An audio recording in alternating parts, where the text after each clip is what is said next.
திருப்பதி ஏழுமலையான் கோவிலில் சாமி தரிசனம் செய்த ஆந்திரா மாநில சுற்றுலாத்துறை அமைச்சர் ரோஜா. திருப்பதி ஏழுமலையான் கோவிலில் ஆந்திரா மாநில சுற்றுலாத்துறை அமைச்சர் ரோஜா சுவாமி தரிசனம் செய்தார்.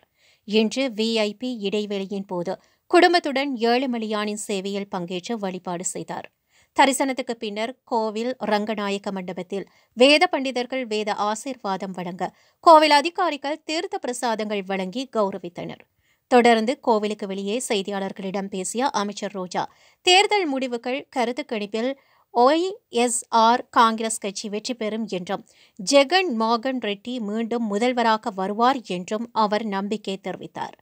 சுதந்திரத்துக்கு பிறகு பெரிய அளவில் மக்களுக்கு நலத்திட்ட உதவிகளை வழங்கிய ஒரே நபர் முதல்வர் ஜெகன் மோகன் ரெட்டி என்று அவர் பாராட்டினார். இந்த முறை மக்கள் தெலுங்கு தேசம் கூட்டணியை நம்ப மாட்டார்கள் என்றும் மக்கள் அனைவரும் ஒய்எஸ்ஆர் காங்கிரசின் பக்கம் இருப்பதாகவும் கூறினார்.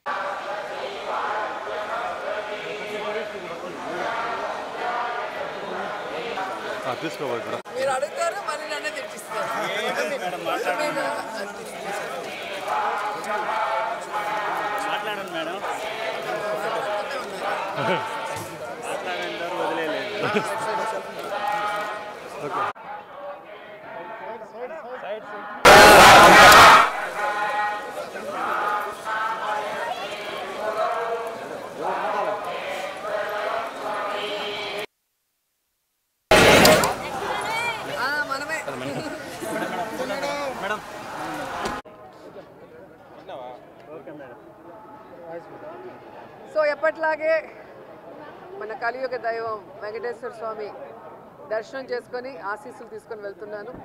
అండ్ ఈరోజు అందరూ కూడా రావటం మీరు అందరూ గమనిస్తున్నారు. అండ్ జూన్ 4th రిజల్ట్స్ వస్తున్నాయి కాబట్టి ప్రజలు మీడియా అంతా కూడా చాలా ఆతృతగా ఎదురు చూస్తుంది. ఎవరికి కావాల్సిన స్టోరీలు వాళ్ళు వండుతున్నారు అనేది మనం గమనిస్తూనే ఉన్నాం. నిన్ననే ఎగ్జిట్ పోల్స్ కూడా రావటం జరిగింది.